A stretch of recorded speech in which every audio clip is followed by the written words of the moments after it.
Hello guys, and welcome to today's tutorial. Today I'll be showing you how to draft a bishop collar, and many other persons know it as Chinese collar or half collar or whatever it is called, but it's popularly known as bishop collar, and this is exactly what we want to draft today. And we'll be needing some instruments like your tape, your scissors, your set of ruler. I prefer to use universal curve. This is just for, just in case. Then this serves as our chalk. Now you need your fabric and you need your stay. Now this serves as my stay, not just fabric. It serves as my stay, but you need your fabric. But the reason why I said you need your stay first is because you have to draft the pattern on your stay, then you iron it on your fabric. Then from there, today I'm not going to do the sewing techniques, but I'm just going to put you on the drafting technique. So after I draft it, if you want me to make a video on how to sew it, you can drop a comment and I will see how to make that video. All right, now I already made one of it just for you to see what we're going to be making at the end of the video, and it's very easy. You can see very easy. All right, so the first thing we need is to get a proper measurement. When it comes to bishop collar, when you see it only comes with this very nice fitting, and it sits well around the neck, and that is because of a good measurement. When you don't get the right measurement, even if you get the right bishop collar, it will probably not relax because it's bigger than the neck or smaller than the neck. So it's very important to get a good measurement. And also, if you want me to make a video on how to measure to get a proper bishop collar neck measurement, you can drop it on the comment below, and I'll also do that. So the first thing we need to do is to measure, like I said. So if you have measured and you've gotten your neck, whichever neck measurement you got, it's possible you get a good fitting for it. Now I'll be using 18 as my neck circumference. 18. Now once you've gotten your neck measurement, you're going to divide it in two. And first of all, you have to fold your gum stay in two, like the way I did mine. Let's call this as stay. So we're folding it in two, and you have to make sure that when you fold it in two, it's actually longer than half of your neckline, which is 18. And half of our neckline is 9, and what I folded is 9.5. You can see it right here. After that, you go straight to getting a straight line. So you make sure that straight line is perpendicular, and the reason why I said perpendicular is so that you'll be sure it's straight, because getting a perpendicular line means, okay, yeah, this is angle 90 and this is a straight line. All right, so once you've gotten that straight line, we make sure to draw on it. All right, okay, so the next thing is, from this folded portion we measure the exact neck circumference, which is 9. We are adding nothing to it, just measure 9.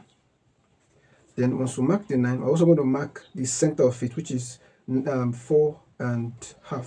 we mark the center of it. Now after you've done that, I would prefer you measure another 9 again. Now this 9, just roll just a little bit above it, make sure that it's straight. Okay, now from this point you're going to take 1 inch, and this 1 inch is what creates the curve that fits in around the neck. So the curve varies. I typically love to use 1 because it gives me this good perfect fitting, but you can use 1/2 and 1/4, but like I said, I prefer to use 1 inch. Sometimes I use 1/2 and 1/4 as well, just to get good fitting depending on the size of the neck and all that. So I'm going to be using 1 inch for this video. I'm going to mark my 1 inch. So once I mark this 1 inch, I'm going to get a curve from this point down to this point, and that is very good to have a curve ruler. I can use my freehand, but it's better, and it gets a more accurate work with a curved ruler. So you make sure you set your curve right and draw your curve to touch that point. Once it touches the point, you stop. Then you're going to take the height of your bishop collar. So you're going to measure from 1/4 from this point, just the height. Now remember, this is the stay, so we're not adding anything.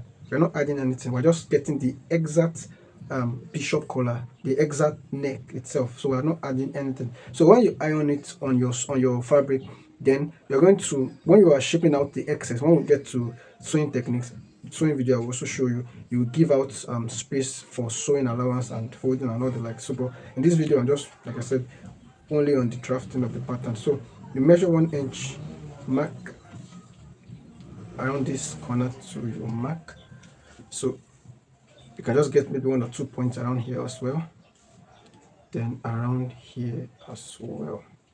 All right, now just as we got straight line here, we're also going to get straight line here.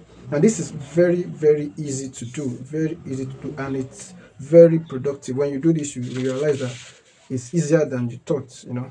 So I'm just going to connect just the way I did this connection here. I'm going to connect here as well. You see that the 0 points touch, you know, each other. So I will just from here. Okay, yeah. So after that, I want to determine the entrance of my bishop collar. Some people use some people make it flat like this.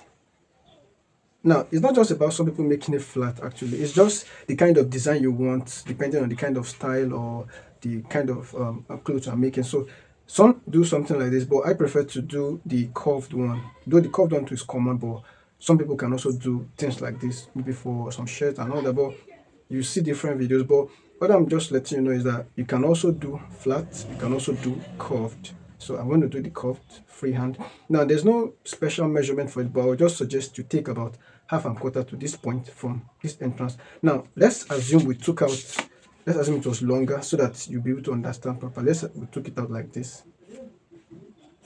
Are you getting it? So from this point, which was the straight line we got here, we can just measure probably 1 inch backward. So let's just do that. Now this is not a constant.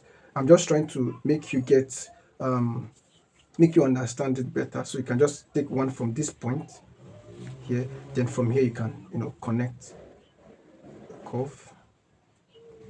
Yes, so you can connect the curve just like we did here, and that is all. Next thing is just to cut it out.